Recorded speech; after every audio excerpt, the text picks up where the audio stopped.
and welcome back to Reflect Forward. I'm your host, Carrie Siggins, and I hope you're having a great day today. My guest today is fantastic, Dr. Santor Nishisaki. He is a millennial and Gen Zer enthusiast. He's a speaker, author, advisor, trainer, and thought leader.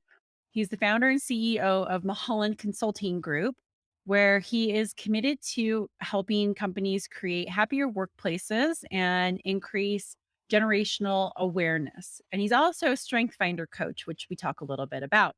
I met him through my publisher, Amplified Publishing. His book is getting ready to be released later this year, and they told me, "Oh, you have to meet him," and they were right. We share so much in common, and so much of our philosophies are the same as well. So hang tight, and I'll be right back with Santor.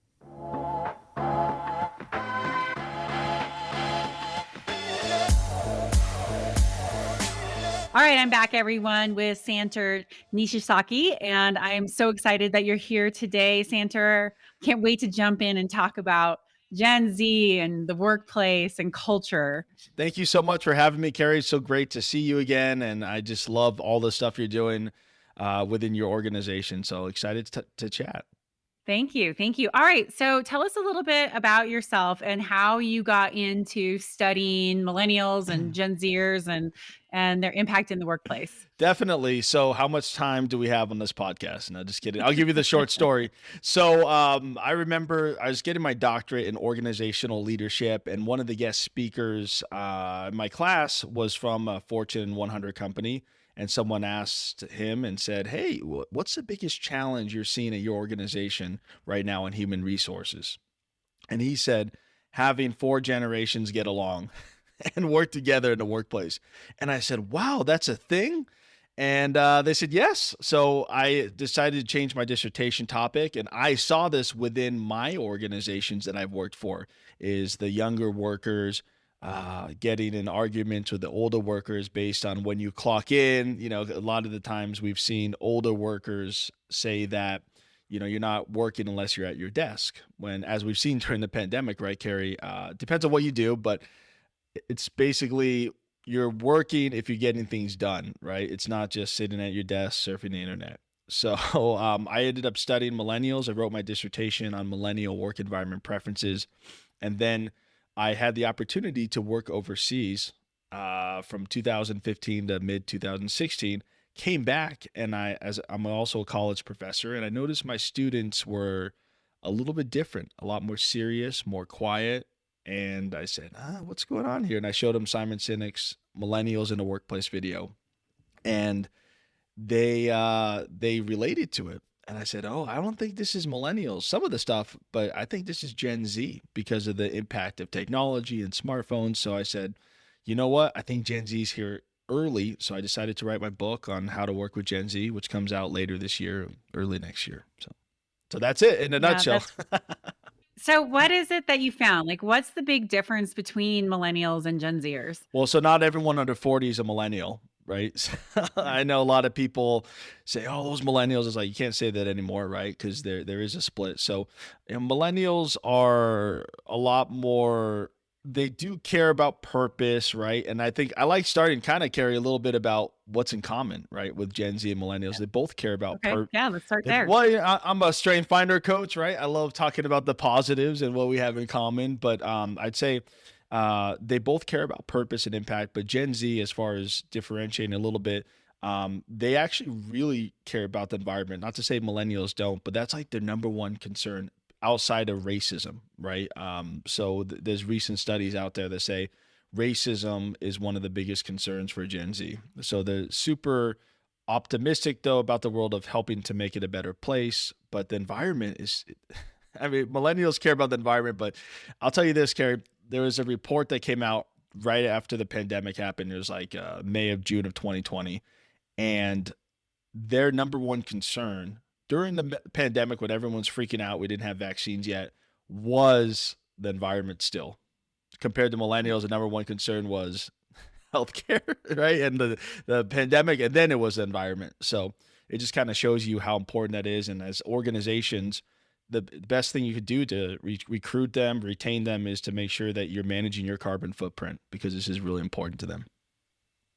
Yeah. And so, I mean, this is great timing. I'm working on building out our sustainability roadmap. And Perfect. for us, we're not a huge impact on carbon footprint, but we serve a dirty industry, Mhm. right? Industrial cleaning equipment, it cleans refineries and chemical plants and things like that. So, I'm looking at my sustainability roadmap in terms of water consumption, right? Yeah. We use high pressure water to clean. So how do we transition to other cleaning methods or really efficient use of water or cleaning with dirty water? So anyway, I'm building out the sustainability roadmap. How important do you think it is to be able to talk about that in your recruiting process for Gen Zers of like, here is a sustainability roadmap and here's what it means to you? Very important, and to make sure that the person who's talking about it knows what they're talking about, to make sure it's Hmm. not just lip service, right? Gen Z is very good on Yeah. calling BS, and they might make a TikTok about it, right? Or tag you on social media. So, but I think that's so important, Carrie, for the listeners out there Yeah. to make sure, and I love that you're doing that and making sure that you know how to communicate and saying, hey, we care about the environment. We're trying to make the world a better place. Even if we're producing X, Y, Z widgets, right? From the beginning to end, we're trying to help eliminate the harm we're doing to the planet. Yeah, good.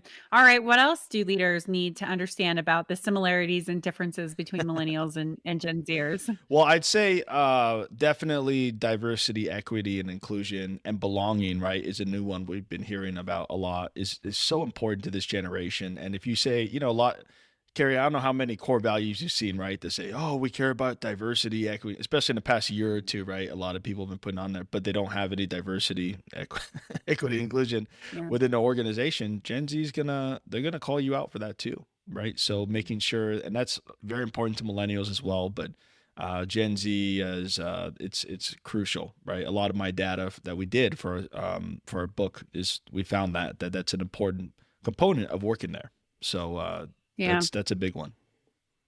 Yeah, I like that. We've really taken the approach at Stone Age of belonging Hmm. because it is so inclusive, right? Hmm. It's about welcoming in and much like what you just said, right? I want to start with looking at where things are where we're similar, not where we're Yeah. different. And so much of the diversity training and useful and meaningful and real, but it points out differences. And so we focused on belonging and really creating that space for everybody to be able to share their individual stories so that we can see how we connect. And we just did a session during Pride Week where we had three of our LGBTQ community members or employees come and share their stories. And oh my God, it was one of the most impactful things that we've done as a company because people said, ask us anything, like anything, ask us whatever you want. There's nothing that's going to offend us. Even if it's, one of those questions like, who's the man and who's the wife in the relationship, which drives everybody crazy and is so like obtuse and stupid. Yeah. But, but happens. And afterwards, our employees were like elated with this sense of feeling connected and understanding even though the conversation was uncomfortable. So incredibly powerful, and I think that is a really key thing to this, especially for companies who don't know where to get started, right? Yeah. This is very important to Gen Zers and you are going to have to address it. It's the right thing to do It for, is. humanity. But, that's a really good place to be able to start without having to go down these places that maybe create more divisiveness rather than that inclusion and feeling like everybody belongs here. Would you agree with that? I definitely do, and hats off to your team for doing that type of event. And it's just you're gonna see with millennials and Gen Z. One of the things they have in common is we've seen even with Gen Z. Gallup came out with a study recently saying that I think it was 20% identify as part of the LGBTQIA plus community. So if what you did right is such a great thing to have a create a culture of belonging. So if someone was part of that community, I think they would feel more welcome. And then we only learn through knowledge, right? And these experiences and exposing ourselves to these experiences, whether we have or not in our life. So really important to millennials and Gen Z.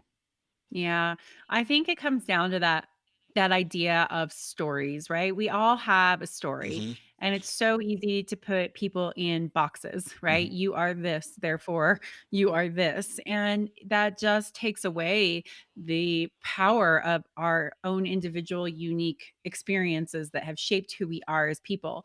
And so that's what I think is really important business leaders need to do is find ways for employees to be able to share those stories with each other, especially across generations, right? Because you're right, I have 4 generations working in my business too. Hmm. I'm a Gen Xer, which, is, you know, We, the best. No, I'm just joking. we I'm don't want to totally forget about joking. Gen X, right, Carrie? I feel like, yeah, millennials. Everybody forgets about Yeah, Gen X. We're so millennials, small. boomers. Yeah, everyone's talking about it went from like baby boomers to like millennials, right? So we don't want to steal Gen X's thunder, and they're the ones who are running companies now.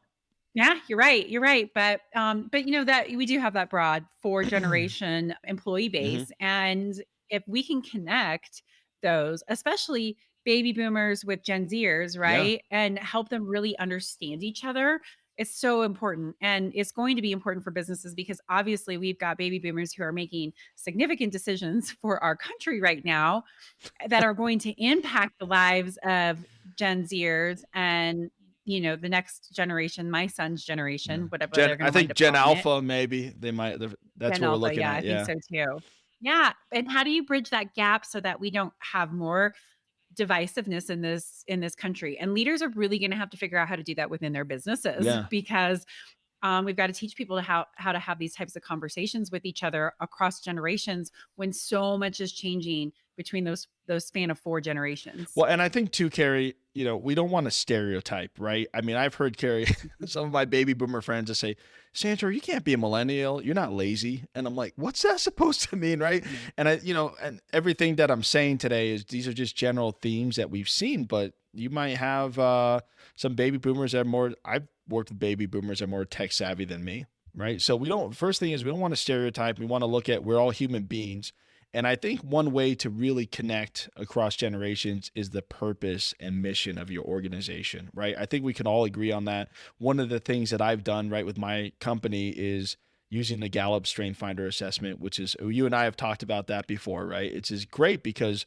we all have something special to bring to the table. And that really cuts across the generational friction when we speak in the language of strengths.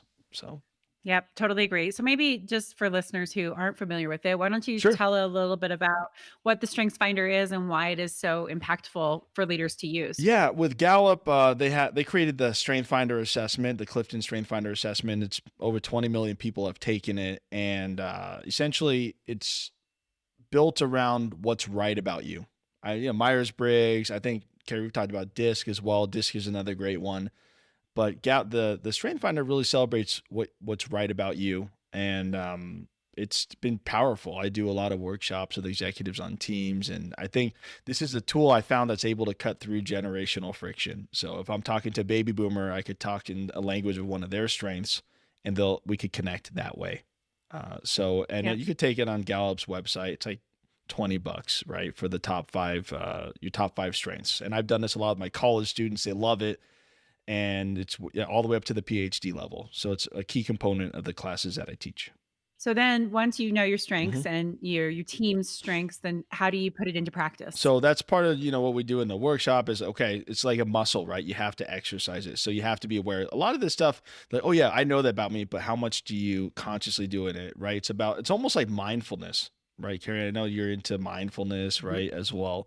So being mindful of using your strengths is really helpful. And when you talk, so when I go talk to someone, let's say I have a meeting with them, I look up the strengths before I have a meeting with them, and I'm going to say things that are good trigger words, right? About what's going to make them excited. You could see when people's eyes open up, like, ooh, tell me more about that, right? When you're talking to them in a language that they understand, and whether it be baby boomer, Gen Z, or a millennial, it doesn't really matter because if you're talking to them in the language of something they're interested in, and that's where we get our energy from, is when we get to do things that we're good at.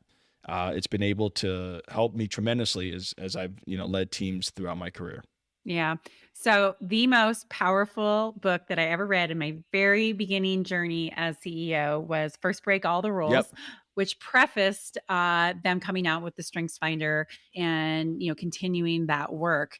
But it totally changed the way that I thought about myself, as a leader. It helped me understand why I excelled in some of the jobs that I had prior to coming to Stone Age and why I failed miserably, the one that I left right before coming to Stone Age. And we set up our whole employee recognition and performance review process around the 12 questions of employee Yep, engagement Q12. and really yeah, yep, and really trying to help people understand what their strengths were so that we could put them in the right roles so that they could excel. And I love the idea of, how much more powerful it is to work on your strengths because then you can become exceptional. Yeah. Whereas if you are constantly just trying to get better at things that you're weak at, the best you're ever going to be is mediocre. And like, who wants to be mediocre? And that really resonated with me. So that's just woven throughout everything that we do at Stone Age because it's such a powerful insight. Well, and Carrie, it really shows the need for diversity, right? If you say, hey, this person has this strength, but I'm weak here, right? They like doing that. They love going into the weeds. I hate the weeds, right? Let's give that to someone. And then we could complement each other, right? So if you look at it from a diversity of strengths aspect, it's huge, right? And I love that you're doing that within your organization because we get so much more energy when we're happy and we get to do what we love rather than it's like, oh, I have to do all this paperwork. Some people love do you like paperwork, Carrie? I don't know. Or do you know anyone that does? I don't like paperwork, but I No. I hire people who love paperwork, right? Or who like Mhm. doing it and they find it calming. So it's great to have that type of partnership. And I'm so glad to hear your organization and that's probably why you've been able to grow it to what you did today, right?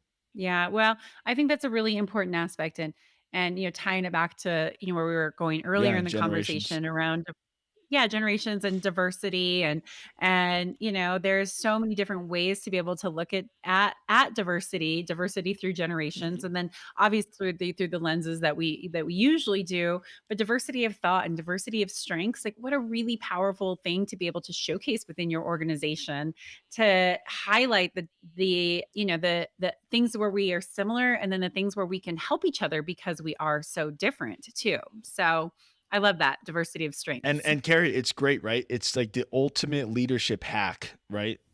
So, how do leaders go about the process of hiring and recruiting Gen Zers? I mean, is there a different way that they should be looking at it? How they write their job descriptions, how they go about the recruiting process? Yes. So we found that Gen Zers and a lot of the research out there found that Gen Zers like a customized individual process. So one of the things that I've seen, Carrie, as I've done a lot of keynotes to clients, I've noted they come up to me afterwards, usually the HR recruiters, and say, hey, this is the first time I've seen this in my career where I'm getting ghosted.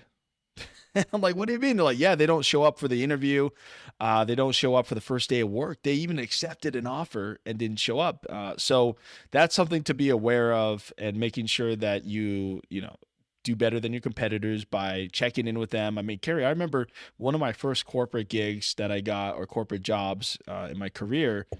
I didn't hear back from them for like 3 or 4 months.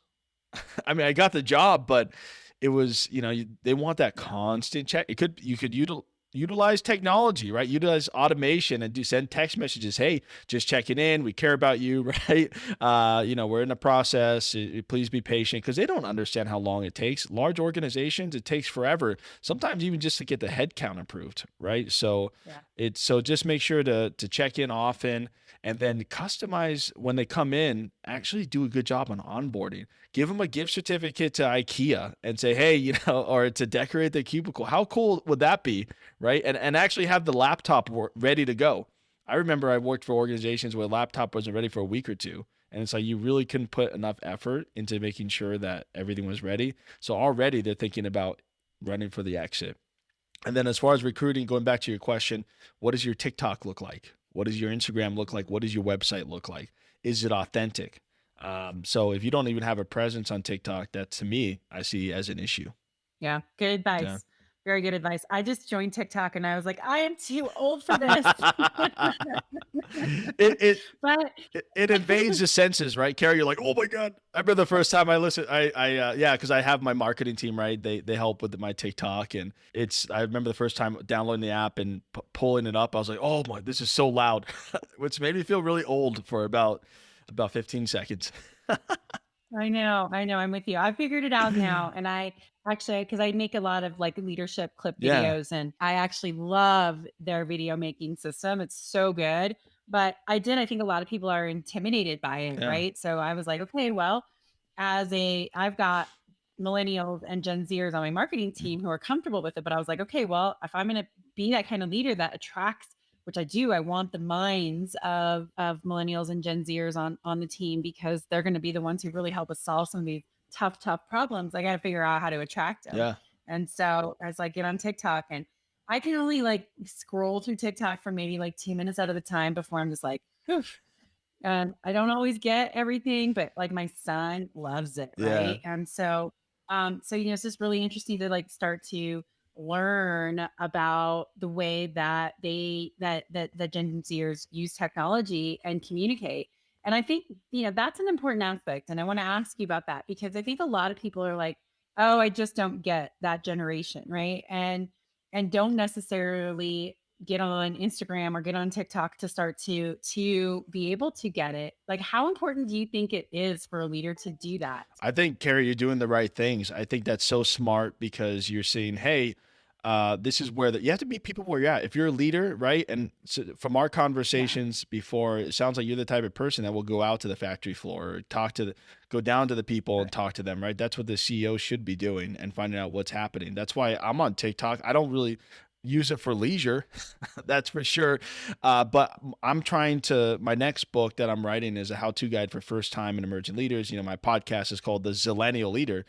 So I provide the same type of stuff that you're doing as leadership advice for people who are in college. A lot of the stuff my college students ask me, I post videos on TikTok because I know that's where they're at, right? I'd rather just post it on Yeah. LinkedIn, but a lot of the younger folks may not use LinkedIn as much as we would, right? So I'm just trying to meet them where they're at. So as leaders listening, I think you have to meet them where they're at. And that goes to everything in the business within what's being feasible, right? If you're like the CEO of Pepsi, it might be harder to get to the factory floor, but I still think that's important, right? To talk, Yeah. listening to the people on the ground is really important. Totally agree.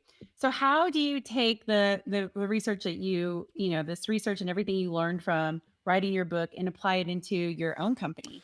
As far as that, well, making sure that I'm not a hypocrite and I listen to, I get onto TikTok, right? So my company is, it's not too big, right? It's, we have a team of consultants, but I'll tell you this, Carrie, that's a great point. My marketing team is actually very young, and the way I see it is, it's all about performance, right?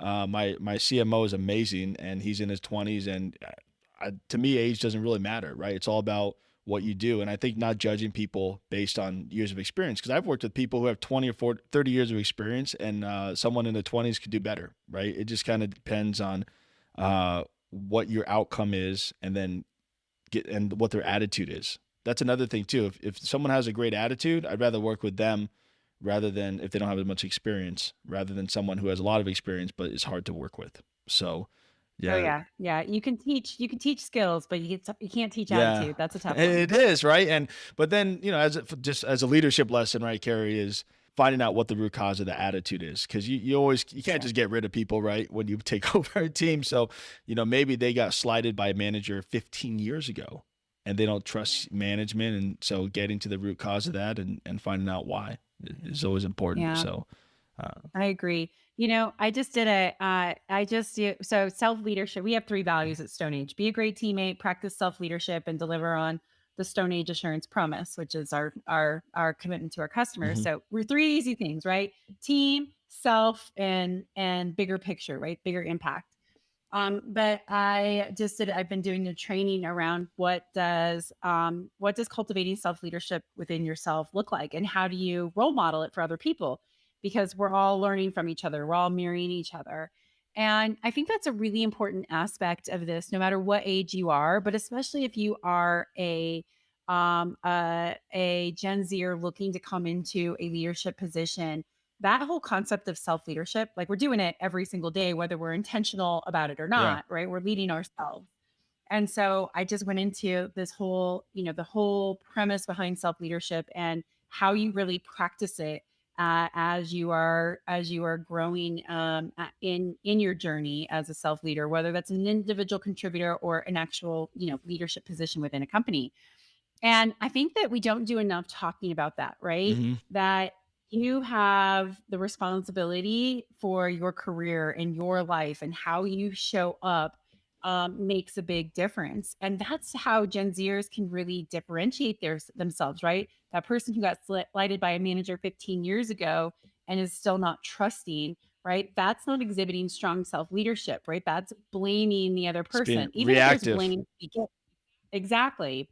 And so I think that's a really powerful message to Gen Zers is, look, you can really step into it. And I think that they do, right? With their commitment to purpose and their commitment to the environment and the things that they care about. But I don't know, that just really resonated with me when you shared that Well, and example. Carrie, Gen Z has so much access to resources compared to, I mean, I'm a millennial, right? Geriatric millennial, as they call us. But I mean, gosh, they grew up with YouTube and Google. I mean, I remember when Google came out, it was like I was in college, right? When it became actually really good.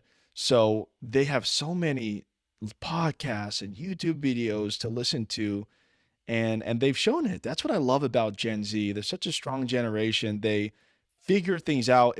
As a college professor, some of I have them do business plans, right, for their final project, and I had students calling vendors to see like what the cost would be for their forecast. I'm just like blown away, right, of like how resourceful this generation is. I think just with some coaching, right, just anytime you're starting work, they're gonna they're your competitive advantage. So I think I'm really looking forward to seeing what they can do, and it's just they're such a great generation. I love it. I love it. All right, so let's talk a few minutes about your Sure. book. You have your book is getting ready to come out Yeah. soon. Is So the that plan correct? is, as we deal with supply chain delays, right? Which could be part of the great resignation. It's kind of ironic, right, Carrie? Because we're talking about this in our book and it's going to be delayed probably because of the great resignation. But it's supposed to be out by the end of the year. And we did a national study, and I actually been studying Gen Z since 2017 or earlier, right, about what they want from their employers after the pandemic. And so it's about how to work with them, how to recruit them, how to retain them, and how to lead them. And the first half of the book is literally how Gen Z came about. So we talk about the impact of technology, and Carrie, we just don't want people to make the same mistakes when millennials entered the workforce, right? Which we Yeah. saw, flipped it upside down. So we want to make sure that it's just to create empathy for this generation. And then it's also a two-way street though. So it's not just everyone needs to adapt to the new generation, Gen Z listening, get to know the older generations in the workplace. It's a two-way street. And that's what's helped me be successful in my career is getting to, yeah, sometimes, yeah, going into the office is important to baby boomers, right? In my career or some of the older Gen Xers, and they want to see me working when I probably could have done a lot of that from home, but I was trying to meet them halfway and that helped me get promoted faster. Right. So Yeah, that's great advice. So, what is the title of your book, and can people pre-order it? How can they find it? So it's not available for pre-order yet. Be very soon. We have workingwithgenzbook.com. They could go to my website, drsantor.com as well. So it's called Working with Gen Z, right? So it's just really the future workforce. And I could send you the links if you want to put it in your show notes if you like. Yeah, I'll put them in the show notes. Yeah. Yep, perfect. And then you said you're working on book number 2, so Yeah, tell so us book about that. number two is interesting, Carrie. I think you'll really like it. It's called The Zillennial Leader, and I know Zillennial is a micro generation. That's not the purpose. It's a leadership book for how to guide for first time emerging leaders for Gen Zs and millennials. So I just combined them as saying it's inclusive for both generations. And I actually interviewed over 100 millennial leaders. Um, in all different types of fields. So a lot of them won Forbes 30 under 30, folks from education, council members, project managers, military. It's just so cool. So did all those interviews, and then I launched a podcast because I said, okay, well, all those interviews are done before the pandemic. So I need to catch up with these people to see what changed, right? How did they endure during the pandemic? How did the leadership style change? So my podcast is essentially a bridge from the interviews I did before to where we are today. So I'm working on the manuscript now. It's a how to get. We have how to lead yourself, which is what we talked about, right? Self leadership, and then how to lead others, and then how to lead with an organization. So that's actually the structure of my podcast too. So we actually have someone coming on tomorrow on the podcast who's a director of. She does studies workplace, the actual like physical workplace for Gensler. So she's going to talk about how different generations prefer to be in physical space of work or the offices, which is pretty interesting.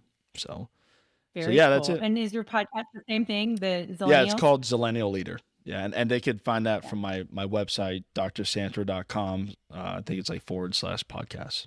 And I'll send it to you cool. Yeah. too. Put it in the show notes. Yeah, perfect. Yeah, we'll include all Yeah. that. That's fantastic. Good. So anything interesting that you learned from the second book?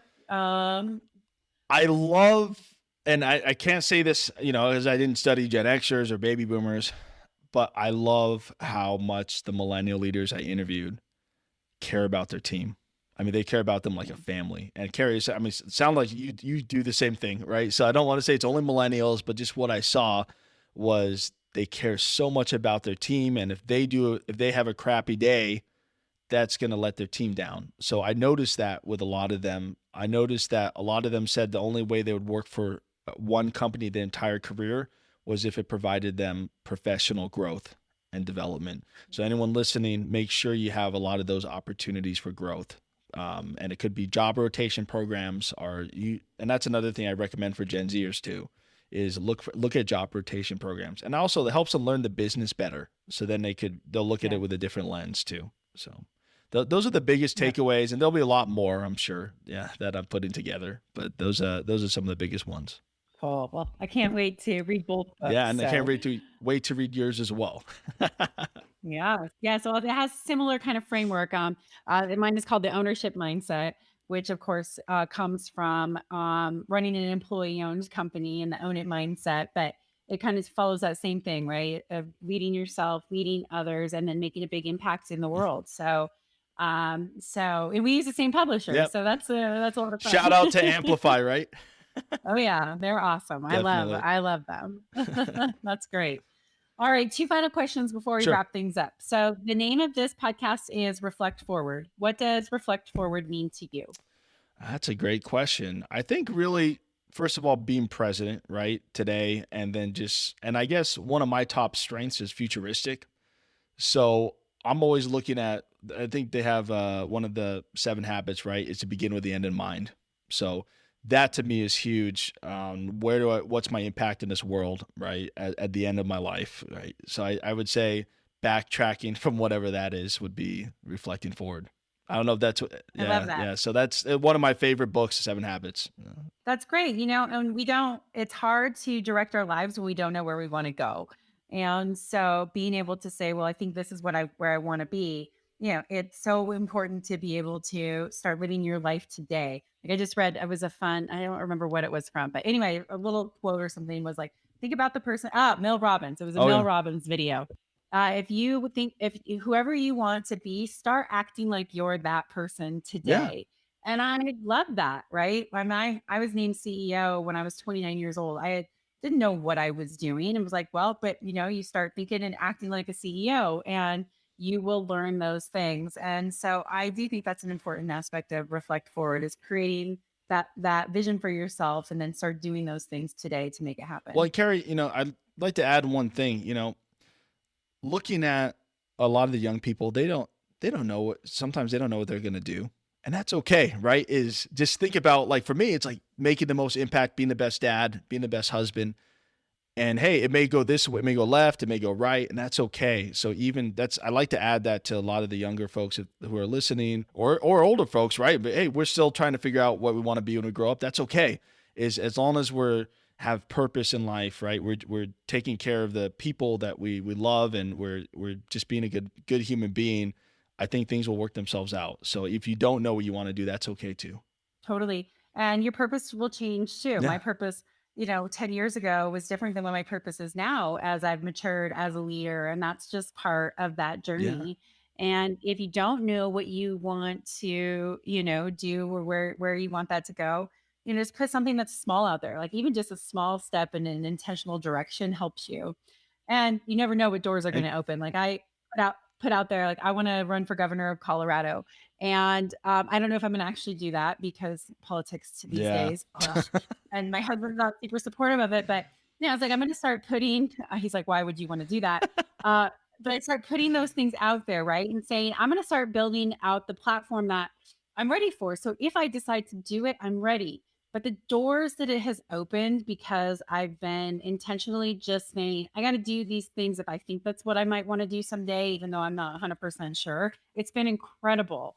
So I always just tell people, even if it's a big, audacious thing that you don't really know, if you put it out there and you start taking steps towards it, all kinds of paths will open. And it might take you, down a completely different one, but be a really, be really insightful or helpful or meet amazing people along the And just way. be open-minded, right? I love that. That's awesome.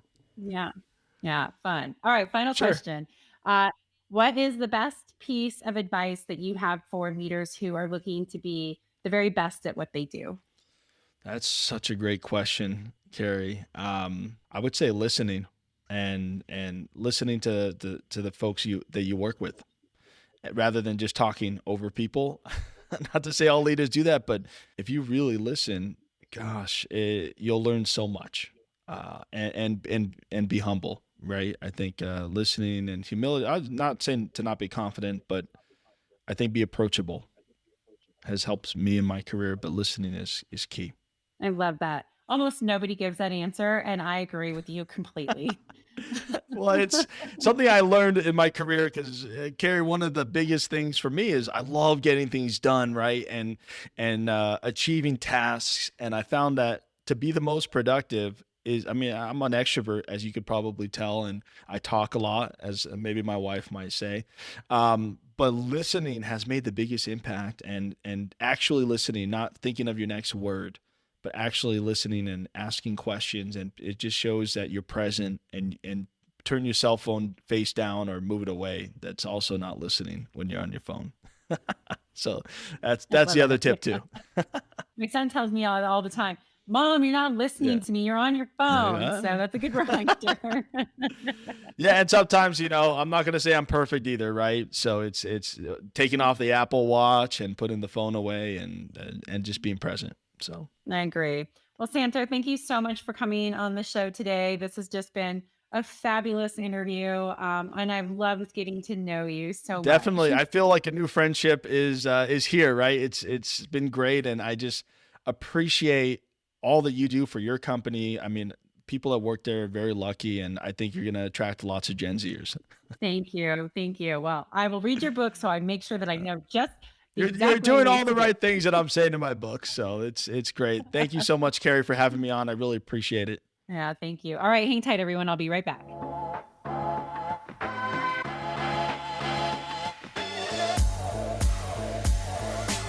All right, everyone. I hope you enjoyed the interview with Santer. Such a great guy. Really, really look forward to getting to know him better. Definitely check out his website and his speaking events. I'll share all that in the show notes. And with that, I will leave you for until next week. I hope you have a great day. And if you like this podcast, please like it, write a review, share it, rate it. All of those help with the algorithms. Thanks so much. Have a great day. See you next week.